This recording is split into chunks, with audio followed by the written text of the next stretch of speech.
قرآن دن میں پڑھو تو انعام الگ ہے، یعنی دن کی مجلس میں قرآن پڑھا جاتا ہے تو حفتہم الملائکہ غشیتہم الرحمہ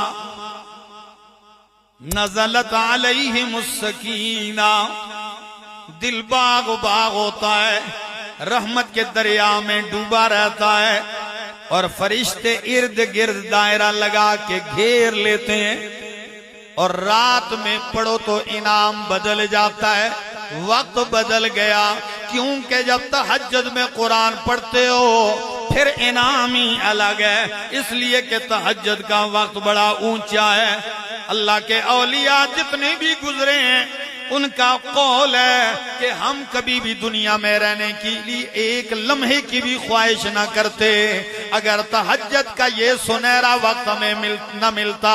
یہ بڑا خاص وقت ہے، اور اللہ کا قرآن اتنی خصوصیت تہجد کے وقت کو دیتا ہے ابٹباد والوں کہ قرآن کہتا ہے تتجافا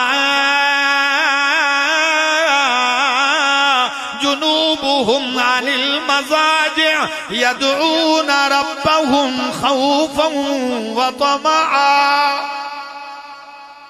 تتجافا جنوبهم، جو رات کو تہجد کے لیے اٹھتے ہیں اللہ کیا فرماتے ہیں، ان کے پہلو ان کی کروٹیں بستروں سے خوابگاہوں سے دور رہتی ہیں۔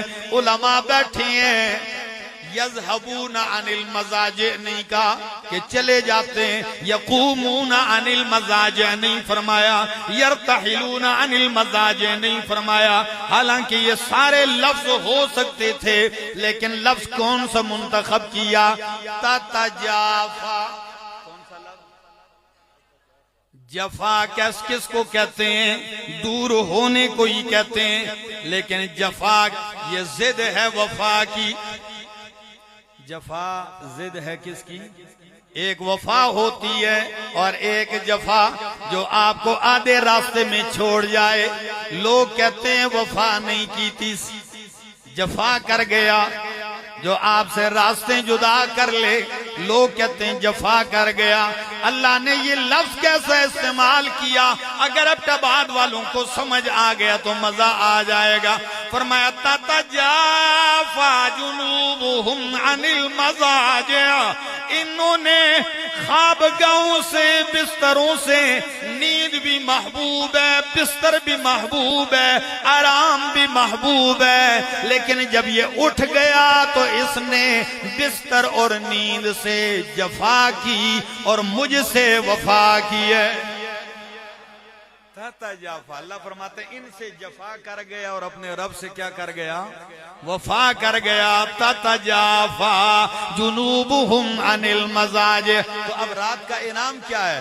صحیح حدیث بیان کرنے لگا ہوں۔ فرمایا اذا قام احدكم من الليل، جب تم میں سے کوئی رات کو تہجد کے لیے اٹھتا ہے، فلیستک، تو چاہیے بھرپور مسواک کرے۔